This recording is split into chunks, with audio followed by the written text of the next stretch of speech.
Hi, it's Andy here from Open Road Scotland, and I'm going to give you a demonstration just now on the features of our fabulous 2-berth Islander van. So we'll start with the exterior features and then we'll go inside and we'll look at the operation of the van from the inside after that. So starting on the outside, on the passenger side, first thing to note here is the diesel cap.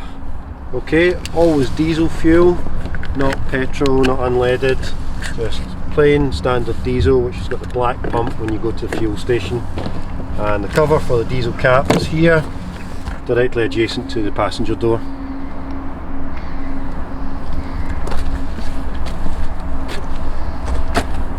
The van's got an 80 litre fresh water tank.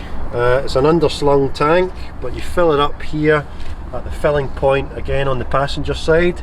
It's clearly labelled with a freshwater label. Twist off the water cap there, put the hose pipe in which is provided with the van, and fill it up until it overflows. That water, that fresh water, is perfect for cooking and for making tea and coffee, but for drinking water we recommend you use bottled water.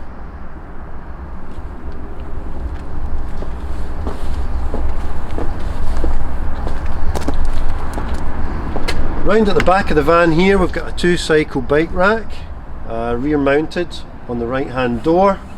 You can either hire bikes from us, or if you bring your bike with you, you mount them here on the rear of the van, and we would demonstrate that with you when you pick the van up from us.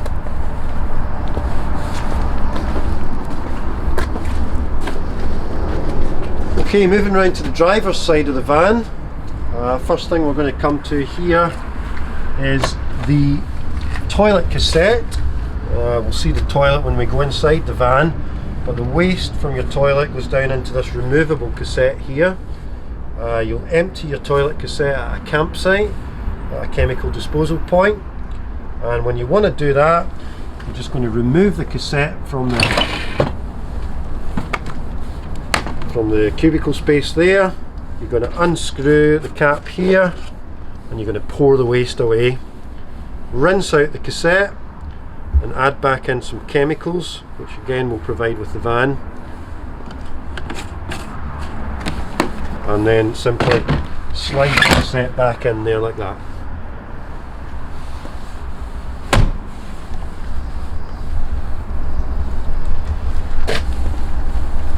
Down at the lower level on the driver's side here we've got what's called the grey waste tank, and grey waste is the water which goes in into your grey waste tank from your kitchen sink, your bathroom sink and your shower unit. So there's no toilet waste in there, it's just generally soapy water or some detergent, and that can go down either a disposal area at a campsite or a standard land drain. And to dump that, you're just going to turn the valve on the pipe 180 degrees anti-clockwise. The wastewater will drain out. When it's fully drained, you just close that back up again by turning it 180 degrees clockwise. This is your electric hookup point here, and if you're at a campsite, we'll give you a cable which comes with a van. It allows you to hook the van up to mains power. So you just simply push the power cable on there, and that's you got 240 volt electricity now flowing into the van. The mains electricity can be used for heating and for hot water, and also for your mains plug-in points, which we'll show you when we go inside the van. Okay, the van comes with a tank of LPG gas. Okay, the Islander van differs from some of our other vans in that there's no gas bottle involved, it's just a refillable tank. So LPG is widely sold across the country at fuel stations, and you're just simply going to twist off the cap here and refill the LPG here. Now the van will come with a full tank. In most cases it's unlikely that you'll need to refill when you're out, but if you do, this is where you do it from. So if you do need to fill up the LPG, there's an LPG indicator just at the driver's side here next to the ignition point, and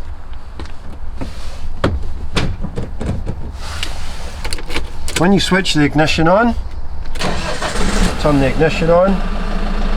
The LPG indicator here will light up to tell you how much gas you have. Now that normally takes 10 or 15 seconds to fully display how much gas is in the tank. So at the moment here we can see we've got less than half a tank of LPG, so we would normally recommend filling that up.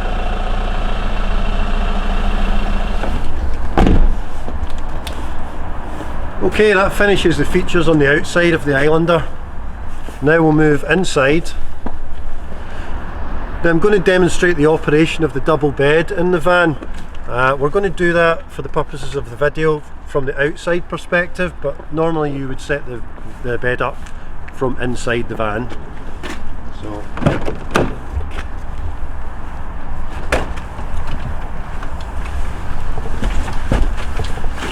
So this is your back living and sleeping area, and that's set up at the moment just for seating.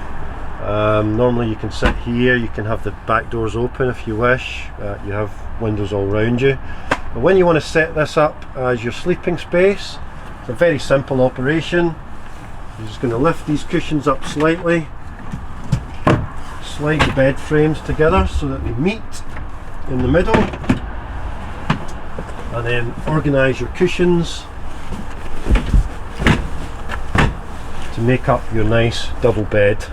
Okay, and we provide all bedding to go on top of the mattress, and we provide duvets and pillows to keep you nice and warm at night. Okay, we're going to go inside now and look at the interior features of the Islander. When I want to open this sliding door on the side here, I'm going to use the bottom button on the electronic key fob. That opens up the side door and lets us move inside.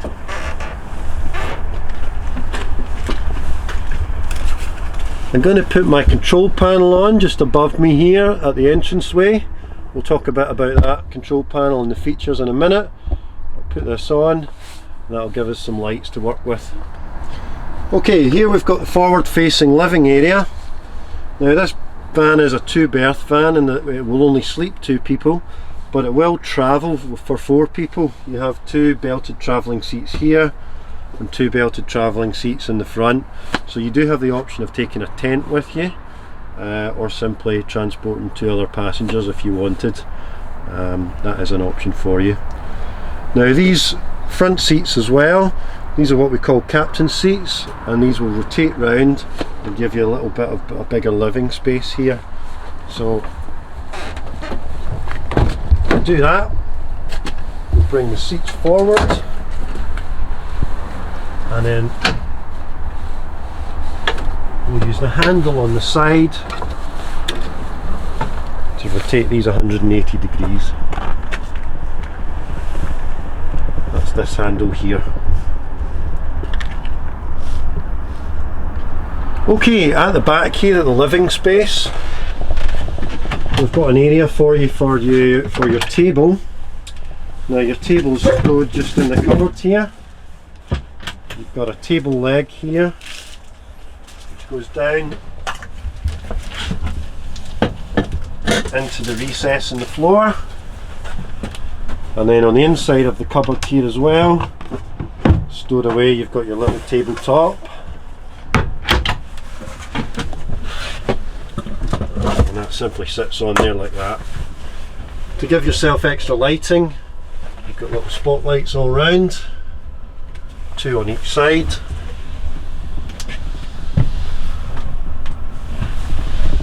And then for night time, for your privacy and your warmth, you've got blackout blinds on all of the rear windows.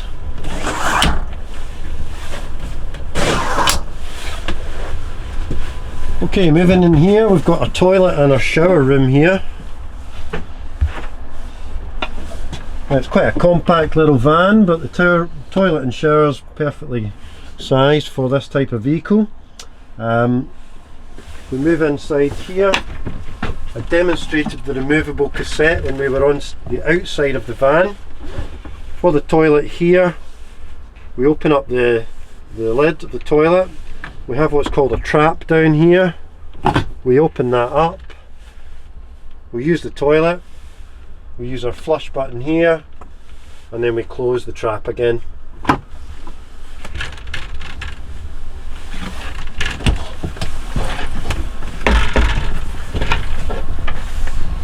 Here we have a little pull down sink with the tap for the water. We've got a little mirror and vanity unit as well, and that again stows back up when we're not using it. And here we've got a little shower head and a shower curtain which we'll pull round ourselves here, and this will drain out at the bottom here. Excuse my dirty footprints from where I've been walking.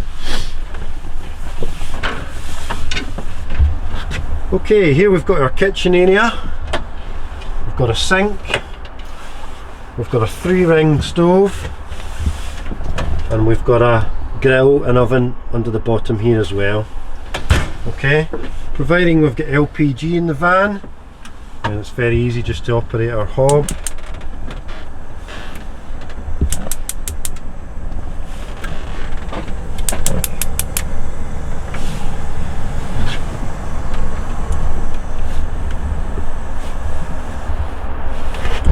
And again, for our oven and grill, we have the controller here. We've got over to the left for the oven function,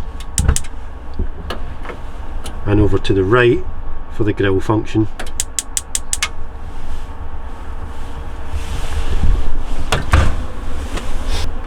Okay, here we have our fridge. Little button at the top there opens and closes the fridge door. The fridge has 3 modes of operation. It can operate from battery when the vehicle's driving. It can operate from gas when the vehicle is stopped but we don't have any access to 240 volt power. And then it can operate off mains electricity when we're at a campsite and we have a 240 volt hookup cable. So you need to manually select each function here using this dial. The top one here is for the electric function when we're at a campsite. The middle one here is for battery when the vehicle is driving, and the bottom one is for the gas function. So for gas operation, after we have selected the gas symbol on the left hand dial, we need to depress this button here for around 15 to 20 seconds, and then press the silver ignition button next to this. You'll hear the noise of the fridge igniting. Sometimes it may take 1 or 2 attempts, and then the red needle here will move up into the green zone to show you that the fridge is now running from gas. Okay, I'm going to go through the features of the control panels which are above the entrance door coming into the van. So at the moment everything is switched off. When you come into the van from the side door, you want to put your main control panel on by using the top left hand switch here. Okay, this then allows you to see the various control options on the van. You can look and see how much voltage you have in your vehicle battery, what levels you have in your water tanks, both your fresh water and your wastewater. As we can see, both of those are empty at the moment. And we can also check our leisure battery level as well. Whenever we want lights on in the van, we're going to use our lighting circuit here and here. This one here is for the exterior lights, and this one here is for the interior lights. The interior lights can then all be switched on using the various individual light buttons around the van, which you'll find. When we want running water, we need to select the water pump here, and that's going to give us running water in our sink and our shower. This controller here is for our heating and our hot water function. So our 2 options for heating and hot water are gas if we're wild camping, or mains electricity if we're at a campsite and we have a hookup cable. So To switch between these functions, we hit the dial here and the panel will illuminate, and then I'm going to toggle along to the third icon here on this line, and I'm going to select my power source. So I can either select gas or I can select EL2 for mains power. I'm going to ignore all the other functions. There are some other options, but for the purposes of ease, we'll either operate from EL2 if we're on a campsite or gas if we're wild camping. So in this instance, I'm going to select gas by pushing the button in. So if I come here now to the second icon on this line, this is for hot water. Press the button and then select hot, again by pressing the button. On the top line, it's going to appear showing hot water is selected, and the bottle up here indicates that we're running off gas. The hot water is going to take around about 25 minutes to heat a full tank. If I want warm air heating in the van for the space heater, then I'm going to come along to this first icon here, which has got the caravan with the thermostat illuminated on it. I'm going to select that, and then I'm going to use the dial, turn the dial to select the temperature that I want. Let's say 25 degrees, and then I'm going to hit the button. So again, in the top line, I'm going to see the little flame has now come on in the top line. That's showing me that my heating is on. The second thermostat in the water has showed me that I've also got my hot water on. The bottle here shows that I'm running off gas. And the fourth icon here is the fan icon for distribution of the warm air. To change the distribution of the warm air, I can have it on eco setting or high setting. The kitchen has quite a few nice little features. We've got the glass lid here for the sink, gives you a little bit of extra working space. Also here we have a little LED light, and again a pop-up extra feature here to extend the kitchen worktop. And then underneath here you'll find your drawers for your utensils and a power unit as well, a power plug for 240 volt mains. So that covers the features of the Islander van. I hope you have a great trip in it.